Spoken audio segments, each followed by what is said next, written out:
오늘 사도행전 21장 오늘 본문을 보기 전에 오늘 본문을 이해하기 위해서 몇 가지 말씀을 좀 나누려고 합니다.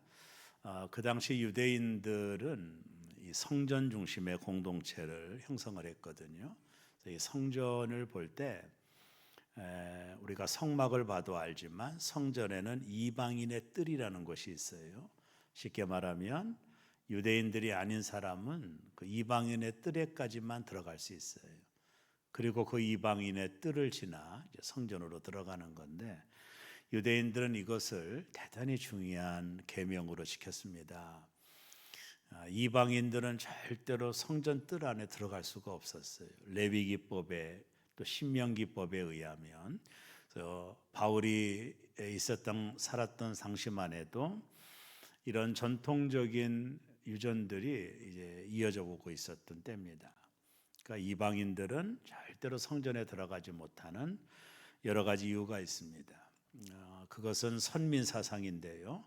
유대인들은 하나님의 선택받은 하나님의 백성이고, 이스라엘 민족을 유대인을 뺀 나머지 사람들은 지옥의 불쏘시개라고 믿었어요.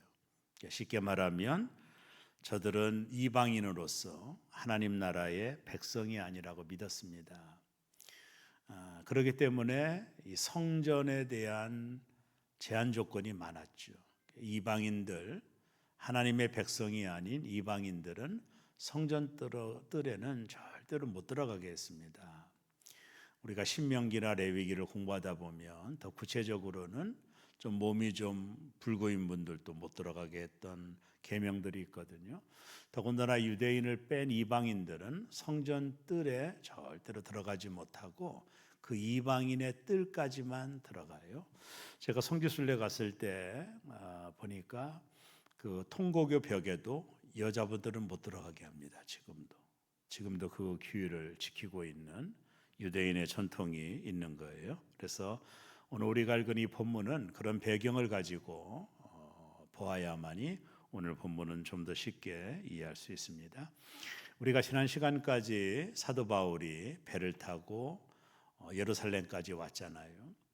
예루살렘까지 오는 동안에 한 서너 차례 바울을 따르는 제자들과 또 크리스찬들이 바울을 보고 예루살렘에 가면 큰일 납니다. 당신은 구속될 수 있고 매를 맞을 수도 있고 어려움을 당합니다. 누차 경고를 했죠. 우리가 보듯이.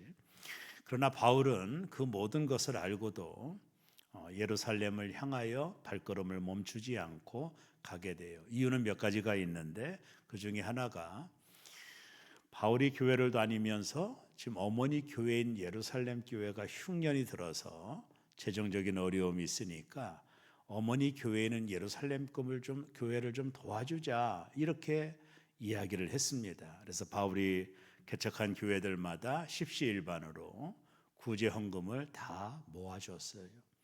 바울은 오순절 날이 오기 전에 이 구제 헌금을 바울이 개척한 교회들이 모아준 구제 헌금을 예루살렘 교회에게 전해주고 싶었습니다. 그리고 오순절날 그가 예루살렘으로 가고 싶었던 이유는 뭐냐면 하나님의 복음을, 예수님의 십자가 복음을 전하는데 오순절날 전국 각지에서 많은 사람들이 몰려드니까 복음의 효율성 때문이죠. 바울이 전하는 복음을 많은 사람들 앞에 전할 수 있는 기회가 된다고 생각했기 때문에 오순절에 맞추어 예루살렘으로 온 것이고, 또 바울이 예루살렘으로 가면 큰 환난을 당하고 매를 맞고 어려움을 당할 거라는 것을 사람들이 누차 경고를 했는데도 바울은 오직 복음을 위하여, 자신의 안일보다는 복음을 위하여 예루살렘에 오게 된 겁니다. 자, 바울이 예루살렘에 도착했을 때 특별히 야고보를 비롯한 교회 지도자들이 바울을 걱정했습니다. 바울을 오해하는 사람이 너무나도 많았기 때문인데, 그것은 바울이 이방 지역에 복음을 전했기 때문에 이방 사람들에게는 율법을 지키라 혹은 할례를 받으라 말할 수가 없었거든요. 그래서 바울은 단지 십자가 복음만을 전했는데 이것이 그냥 소문으로 예루살렘까지 들려와서 예루살렘 안에 있는 유대인들 중에는 야, 바울이 우리나라의 율법을 무시해 하나님이 주신 법을 무시하는 사람이야. 할례도 받지 말라고 했다라는 거야. 이러면서 예루살렘이라고 하는 공동체가 들썩들썩거렸고 바울이 오기만을 기다리고 있었습니다. 왜냐하면 그를 해할 목적 때문이죠. 바울은 이 모든 것을 알고도 복음을 위하여 예루살렘으로 들어간 겁니다. 바울은 알았습니다. 자기가 여기에서 어떠한 린치를 당할지도 알았고 또 이곳에서 감옥에 갇힐 줄도 알았고 돌에 맞아 죽을 수도 있다라는 것은 그 모든 것을 바울이 알았어요. 그럼에도 불구하고 구제비를 빨리 전달해 주는 목적과 예루살렘의 오순절날 사람들이 많이 모이니까 십자가의 복음을 전하고 싶은 열정이 바울의 앞길을 방해하지 못한 겁니다. 바울은 이 모든 것을 알고도 예루살렘에 간 거죠. 예루살렘에 도착하자 야고보와 몇몇 리더십을 가진 지도자들이 바울아, 지금 심상치 않아. 네가 율법을 폐한다고 소문이 났고 네가 할례도 받지 않아도 된다라고 소문을 네가 전했기 때문에 여기 있는 사람들이 너를 좋게 보지 않는다. 그러니 너에게 좋은 기회가 있어. 유대인 중에 4명 정도가 성전에 들어가서 나실인 예식을 행하는데 나실인 예식이 한 7일 정도, 일주일 정도 걸리고 예식이 끝나는 날 저들이 이제 하나님 앞에 제물을 드리는데요. 양 한 마리, 염소 한 마리, 큰 제물을 드렸습니다. 교회 리더십을 가진 자들이 바울에게 야, 네가 유대인들이 나실일 예식을 하는데 네가 그들이 드려야 될 제물을 네가 담당을 해라. 그러면 많은 사람들이 너에 대한 오해가 풀릴 수도 있을 것이다. 네가 유대인을 무시하는 것이 아니라는 것을 사람들이 알게 되니까 이 나실인 행사에 들어가는 제물의 모든 자원을 네가 대라. 이렇게 말한 겁니다. 바울은 그 말을 받아들입니다. 자기에 대해서 오해가 있다면 바울은 그것을 받아들여요. 그래서 자신의 돈을 다 지불하고 나실인의 의식을 행하는 자들이 치러야 될 짐승의 값을 바울이 대신 치러준 겁니다. 그것이 지난주까지 우리가 보았던 말씀이에요. 그리고 나서 오늘 본문이 이어지는 내용입니다. 우리 한번 27절을 이어서 한번 보겠습니다. 그 이래가 거의 참에 아시아로부터 온 유대인들이 성전에서 바울을 보고 모든 무리를 충동하여 그를 붙들고 그 이래가 거의 참에 나실인의 행사, 쉽게 말하면 나실인의 이 예식이 거의 찼다라는 거예요. 거의 이제 마칠 때쯤 되었을 때 오해가 풀린 것이 아니라 뜻밖의 사건 하나가 벌어집니다. 저 아시아로부터 온 유대인들, 소아시아죠. 소아시아로부터 온 유대인들이 성전에 머물고 있는 바울을 본 거예요. 저들이 이방 지역에 있다가 예루살렘에 올 때 어떤 소문을 들었느냐 하면 바울이 율법을 안 지켜도 돼. 할례를 받지 않아도 구원받을 수 있어. 이런 진정한 복음을 전했거든요. 근데 이들은 유대인들이에요. 그러면 저들의 근간을 흔들리는 말을 바울이 한 거예요. 이 말을 듣고 이들이 오순절을 맞이하여 예루살렘으로 온 겁니다. 자, 이들이 와서 보니까 바울이 성전 안에 여기 성전에서 바울을 보고 이 유대인들이 사람들을 충동하여 바울을 붙잡고자 했다. 그것이 27절에 나오는 말씀이다. 이렇게 보면 됩니다. 자, 이 아시아로부터 온 유대인들이 오해한 것이 있어요. 뭐냐면 이따도 보겠지만 바울이 이방인을 데리고 성전에 들어갔다라는 겁니다. 바울이 그런 적이 없거든요.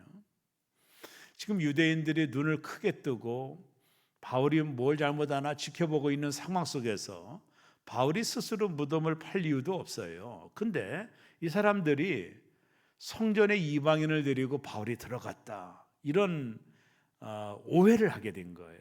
그러다 보니까 이들이 견딜 수가 없는 거예요. 이 바울이라는 사람을 죽여야만이 우리 민족의 정통성을 지킬 수 있고 우리 민족이 지키는 율법과 할례의 모든 것을 계승할 수 있다. 이 바울은 우리 민족의 적이다. 저도 유대인이면서 왜 우리가 전통적으로 지켜오는 율법을 지키지 않고 왜 할례를 받지 말라고 하느냐? 더군다나 왜 이방인을 데리고 성전에 들어가느냐? 성전은 이방인이 들어가면 안 돼. 바울이 왜 네가 무슨 보장으로 이방인을 데리고 성전에 들어갔느냐? 저들이 바울을 오해하게 된 겁니다. 그리고 나서 28절이 이어집니다. 다 같이 읽습니다. 외치되 이스라엘 사람들아 도우라. 이 사람은 각처에서 우리 백성과 율법과 이곳을 비방하여 모든 사람을 가르치는 그자인데 또 헬라인을 데리고 성전에 들어가서 이 거룩한 곳을 더럽혔다 하니, 사람들을 선동한 겁니다. 저 바울은 우리 민족이 전통적으로 지키는 율법을 무시하고 할례도 받지 않아도 된다라고 말을 하고, 더군다나 이방인은 절대로 성전에 들어갈 수가 없는데 저 바울이 이방인을 데리고 성전에 들어갔다라는 거예요. 그래서 사람들을 선동하는 겁니다. 이들이 바울을 향하여 오해했던 두 가지가 있어요. 그 중에 하나는 바울이 유대인과 율법과 성전을 비방한다라고 가르쳤다라는 거예요. 바울이 성전을 무시하고 율법을 무시하고 그리고 하나님의 말씀, 계명, 십계명, 율법을 무시한 사람이라고 저들이 오해를 한 거예요. 바울이 그렇게 사람들을 가르쳤다라는 것입니다. 여러분, 바울은 복음을 전할 때 십자가의 복음을 전한 것은 분명해요. 이방인들에게는 율법을 지켜라, 할례를 받으라 할 아무런 이유가 없는 거예요. 그것은 유대인들의 전통이지 그것이 구원의 조건이 아니거든요. 오직 구원은 예수 그리스도를 믿는 믿음으로 받는 것이지 유대인들이 전통적으로 지키는 율법과 할례를 통하여 구원받는 게 아니거든요. 그러니까 바울은 이방 지역에서 당연히 유대인들이 주장하는 것을 주장하지 않았죠. 이방인들에게는 너희들 율법 안 지켜도 돼, 당연한 거 아닙니까? 할례를 안 받아도 돼. 여러분, 이방인들이 율법을 알아요? 할례를 알아요? 전통적으로 아무것도 모르는 그들에게 너들이 예수를 믿으려면 율법을 지켜야 되고 할례를 받아야 구원받는다고 가르치는 게 잘못된 것이죠. 그러니까 이런 소문들이 각처에 퍼져서 아시아로부터 온 유대인들이 이 소문을 듣고 바울을 오해한 거예요. 바울은 율법과 성전을 비방하는 자다. 이렇게 바울을 향하여 오해를 하게 된 겁니다. 또 하나, 헬라인을 데리고 성전에 들어갔다라는 거예요. 바울이 헬라인을 데리고 성전에 들어갔다. 이방인들은 절대로 성전에 들어가지 못하는데 바울이 그것을 무시하고 우리의 전통을 무시하고 이방인을 데리고, 헬라 사람 이방인을 데리고 성전에 들어갔으니 그냥 두면 안 된다. 사람들을 선동한 거예요. 바울을 죽여야 된다. 우리 민족의 정통성을 지켜야 돼. 하나님의 말씀을 지켜야 돼. 이런 핑계로 바울을 모함하고 사람들을 선동하게 된 겁니다. 자, 여기에 이유가 있다라고 29절은 말해요. 우리 다 같이 한번 29절을 봅니다. 이는 그들이 전에 에베소 사람 드로미모가 바울과 함께 시내에 있음을 보고 바울이 그를 성전에 데리고 들어간 줄로 생각함이더라. 헬라로부터 같이 왔던 이 예루살렘을 방문했던 에베소 사람 이방인이지요. 드로비보와 바울이 함께 있는 것을 보고, 야, 저 드로비보라고 하는 사람을 데리고 분명히 성전에 들어갔을 거예요. 이렇게 바울을 오해하고 있는 거예요. 그래서 바울은 우리 민족의 정통성을 무너뜨리는 사람, 저 사람이 있어서는 아니 될 사람. 그래서 바울을 죽이고자 사람들을 선동했다. 오늘 본문은 그렇게 나옵니다. 자, 그래서 큰 일이 벌어져요. 그것이 30절 건너가서 읽겠습니다. 다 같이 읽습니다.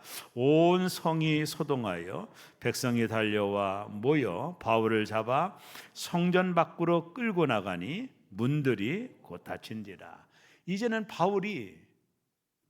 바울을 죽이려고 온 백성이 달려들었어요. 소동이 일어났습니다. 예루살렘에 큰 소동이 일어났어요. 여러분, 이것은 팩트가 아니거든요. 바울은 이방인을 데리고 성전에 들어간 적이 없어요. 저들이 오해를 하고 착각을 한 것이고 이로 인하여 바울을 모독한 거예요. 물론 바울이 이방 지역에서 전했던 복음이 마음에 들지 않았던 거예요. 이참에 잘 됐다. 이방 지역에서는 우리가 뭐라고 못했지만 이놈 잘 걸렸다. 여기는 예루살렘이요, 우리 앞마당이요, 바울을 제거하자. 그래서 사람들을 선동하여 바울을 죽이려고 크게 소동이 일어난 겁니다. 오늘 여기 나와 있는 러시아로부터 온 유대인들은 악의를 가지고 거짓말을 한 거예요. 저는 오늘 본문을 연구하면서 이런 생각을 해봤어요. 예루살렘에 예수님의 제자들은 이 순간에 어디가 있을까? 예수 믿는 사람이 3만 명이 넘는다고 했는데 이 바울이 이 어려움을 당하고 있는데도 전혀 그들이 등장하지 않거든요. 저는 이게 참 미스테리라고 봅니다. 실은요, 예루살렘이 좁은 곳이거든요. 거기에 소동이 일어나고 야단이 일어나고 바울이 누군지도 알았던 크리스찬들이 있었을 거 아니에요. 예수님의 제자들도 있을 것일 텐데 아무런 일이 없어요. 누구도 나타나서 바울을 변명하거나 도와주려고 하지 않아요. 예루살렘 교회 안에 예수 믿는 사람이 3만 명이 넘는다고 그랬거든요. 그런데 바울은 홀로 이 어려움을 당하고 있는 겁니다.